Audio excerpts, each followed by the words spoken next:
জাজের আমরা রিকোয়েস্ট করছি।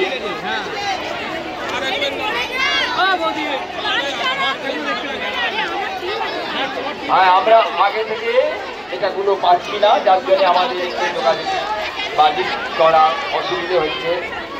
আপনারা বাইরে থেকে সাইডটা বন্ধ করুন। ইনস্ট্রাকশন অনেক দিয়েছেন, আর এখানে যদি না দিলেই ভালো হয় আমি মনে করি।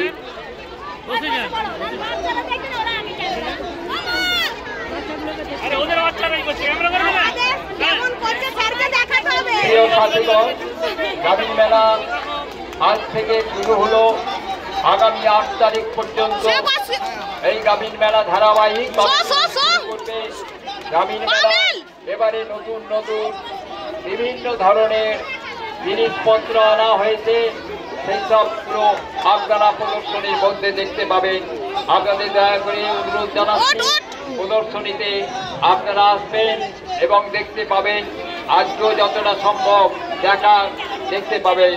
আমাদের সকলকেই যারা উপস্থিত হয়েছেন, যারা হাওড়া থেকে এসেছেন, যারা উলুবেড়িয়া থেকে এসেছেন, যারা 24 পরগনা থেকে এসেছেন, যারা বাগনান থেকে এসেছেন, সুদূর আরো মুখ কল্যাণ থেকে এসেছেন, মুখ বেনাপুর থেকে এসেছেন, আমরা প্রত্যেকে আমাদের অভিনন্দন, ভালোবাসা, শুভেচ্ছা গ্রামীণ মেলা কমিটির পক্ষ থেকে রাখছি। ফুলগাছিয়া শিল্পী চক্র কালচারাল সোসাইটি একটি লক্ষ্য প্রতিষ্ঠিত সংস্থা, যে সংস্থা সমস্ত মানুষের সাথে মিশে এত বড় একটা অনুষ্ঠান করতে সক্ষম হন। আশপাশে তার সংখ্যা নেই বললেই চলে। আমাদের হাওড়া থেকে রাজীব বাবু এবং মৌসুম শর্মা তারা এসে আমাদের সহযোগিতা করেন। তাদের দলবল নিয়ে আমরা তাদেরও অভিজ্ঞতা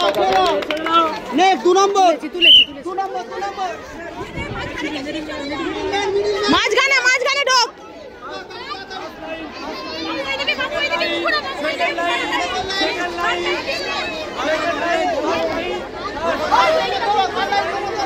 আমাদের হাওড়া তথা কলকাতা জাতীয় ক্রীড়া সংস্থার পক্ষ থেকে নয়নবাবু এসেছেন, আমরা তাকে অভিনন্দন জানাচ্ছি।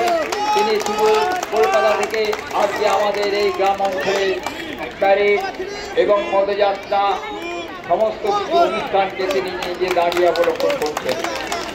এরপরে এগিয়ে যেতে হবে। আমি আপনারা এতক্ষণ ইনস্ট্রাকশন দেননি কেন?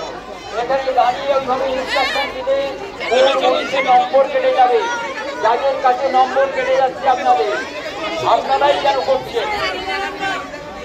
ওদের আগে দেখিয়ে দিয়েছেন, ওরা এটা শো করবে।